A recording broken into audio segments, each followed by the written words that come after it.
Hello everybody, this is Gary Marr, and this screencast is on Google Sheets.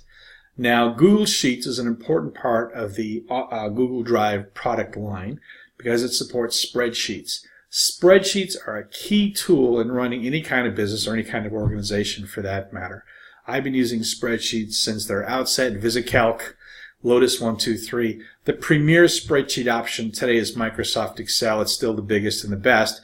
But this Google Sheets product by Google is, for one, free. It's fully integrated with the other products, Docs and also Slides, and does a lot of very powerful things that should make you more effective in your small business.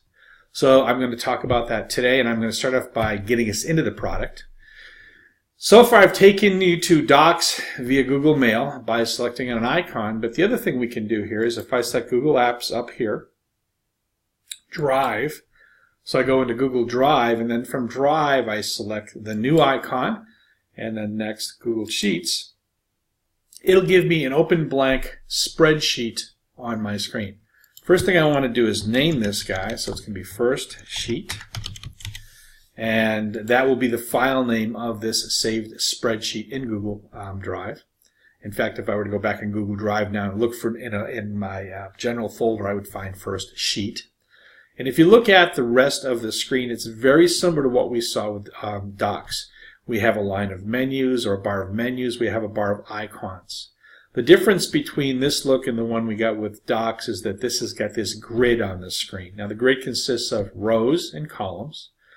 And this is where I'm hoping you've seen or worked with spreadsheets before. Because if you have, you've already got a pretty good start at learning Google Sheets. If you haven't, well, I'm going to give you the starting points, but you probably also want to go into YouTube or just Google or search on Sheets and see what kind of videos are out there or instructions out there. There should be a lot of it because spreadsheets have been around for many years. In fact, when spreadsheets first came out back with the Apple and VisiCalc, it was called a killer app.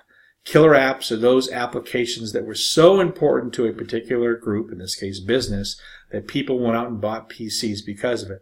I think probably spreadsheets more than any other product got PCs inside the office, and you'll see why hopefully once you're done with this presentation. All right, so for starters, again, rows and columns. As you can, the rows start with 1.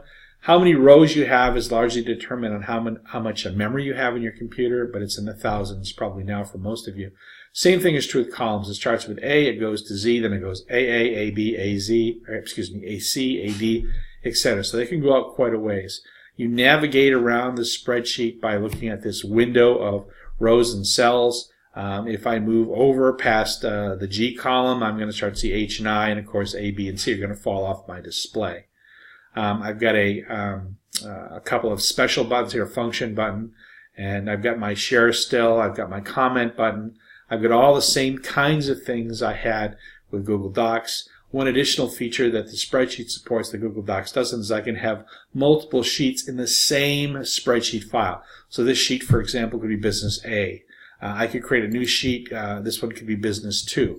I can change the names of these by just simply clicking on them. Business 1. Whoops. Do that again. Business 1. Business 2. I might have an old worksheet that shows the previous year. Now, as far as the grid goes, what I want to do in this grid is combine text and calculations and numbers so that it looks a lot like a business report. So what I'm going to do here is let's call this report, I don't know,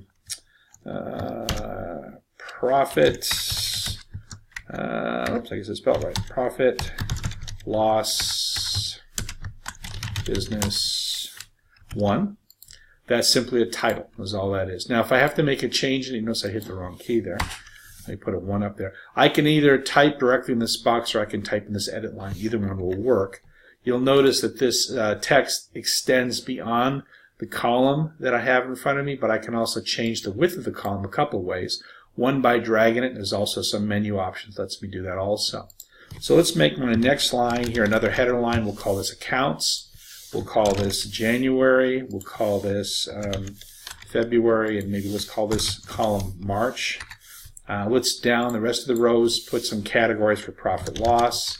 How about sales? How about salaries? How about Now I'm not going to try to make this too sophisticated. Let's say expenses, and that's probably good enough.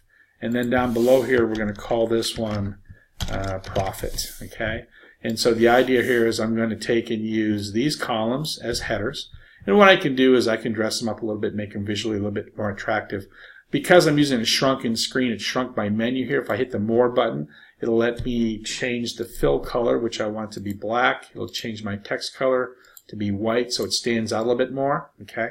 I can also, in this whole area here, put a grid in place with lines to separate everything, make it easier to follow. If I want a line between every row and column, I take that option. As you can see, now I have a highlighted grid in front of me. If I put some numbers in here, let's go 100, let's go 110, and let's go, I don't know, 90. What I can also do is if I take this little square here, I can drag this across and populate multiple cells in one fell swoop. So I could say that sales were set at 100, and let's actually lower salaries a little bit. Let's make salaries 80, and let's make expenses. No, I'll tell you what, let's make this bigger. Otherwise, I'm going to show a losing proposition. There's my 1,000. As you can see, I'm editing this just by simply typing over the top of the existing data. Very much a WYSIWYG or what you see, what you get operation. Let's make these expenses 85. Let's make these, I don't know, different number carry 74. Let's make expenses 110. Let's make expenses 200. All right. Now, so far I've got text. Okay. I put some highlighting here to make it stand out. I can also do some centering if I want. If I block that line of columns on that row so that I want to act against those, that's what the highlighting does for me. It says only act on those particular cells. I can come down here, use the justification, and center those. So they're offset a little bit, make them stand out a little bit more. Okay. I can also, if I want to change the fonts, I can make these italicized. Okay. I can actually change the colors and background colors in any one of these columns. For example, if it behooved me to make these alternate color so they stood out more, I might want the fill color to this to be a light green so that now they stand out, there's less confusion. With 3 columns, it's not really a problem, but if I had more columns, that separation or having every other column be a different color may be helpful. Okay, so I've got some formatting, I've got some text, I've got some numbers. Now the neat thing about spreadsheets is its ability to do calculations. Okay, so what I'm going to do next here is I'm going to get rid of this editing menu first. Okay, I'm going to mark off that block of numbers. Actually, no, I don't have to do that. I'll go down here first. I'm going to take that area there, okay, which is the cell where I want the summation to take place. And you know what? I'm going to have to go back to my menu after all because I don't see the summation symbol. I guess it was on that. I want to go to functions. I want to sum, okay, and it's asking me what do I want to sum, okay. Let me close this. I want to sum that to that, okay. And so by dragging and dropping, it's saying sum, which is a function. Okay, you have all kinds of functions: min, max, average, lots of functions, a lot of functions which are very advanced or statistical in analysis, okay, or in their scope. And then beyond the function, there's going to be some parameters of which that function is going to work on. B3 is the cell, column B, row 3, and it's going to say with a colon include from B3 to B5, that range, inside this formula. When I hit enter, there is a result of that formula. If I wanted to carry this formula across my screen, I again would take my box and drag it, and now it's going to tell me the formula settings for all 3 of those columns. All right. Now this is just getting the very minutia of Google Sheets. You're going to find that filtering is very important in terms of sorting the data and searching out data that's in the spreadsheet. Okay. And you're going to find that when it comes to formulas, there are literally hundreds of formulas you're going to have at your ability to use. And you can see just some of them right there. All right. I'm going to go back to my sheet again. Let me get rid of the more first. And the next thing I do want to show you is charts. But I'm reluctant to do it yet because I think we get a few more things on this page, and then I'll do a separate video on charts. When it comes to copying and pasting, if I want this Business 2 sheet to be the starting point for Business 1 over here, this other tab I've created, in fact, let's do this. Let's make this to say Business 2 because that's where I put it. Let me copy all of this data. Okay, I'm going to mark all the cells, Control C to copy, go back to Business 1, put it in the top left corner and paste. So what I've done here is I've taken the sheet I started with in Business 1, Business 2, and I've copied it to Business 1, and I can now maybe make some changes here too. Let's make this 1500. Let's make this 2000. Let's make this, leave 1,000 as it is. Salaries, let's make it a higher priced organization. Salaries are kind of unrealistic, I think. Okay, and you can see I've got a different set of numbers. You'll also notice the numbers automatically change on their own. Okay, just because behind there, again, if I click on the cell, up here in the edit area, I can actually see my formula, and I can also make changes to it. So for example, if I wanted to include B6, even though there's nothing in there, I could change this value to 6, hit enter, and it would pick up that value. Now I can test it out by putting a number in there. If I put in 10, it should increase by 10, and there it goes. All right.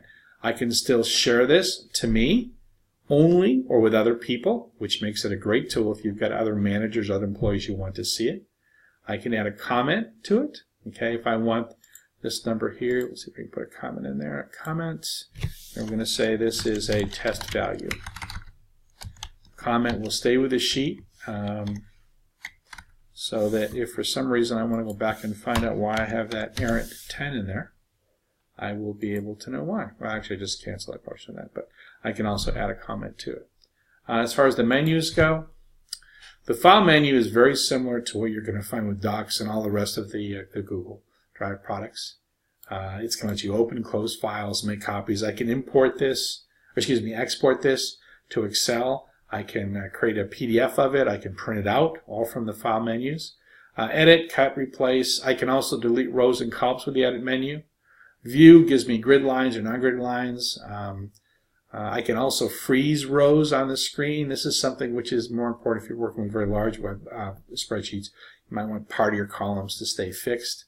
Insert, format. Again, all this stuff is specific to spreadsheets, but yet a lot of these functions exist also in some of the other tools that are available in Google Drive, Docs and Sheets.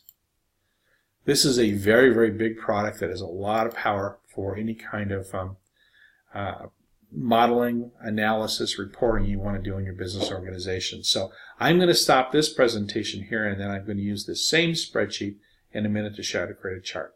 So there you go. If you got any questions, let me know. Thank you.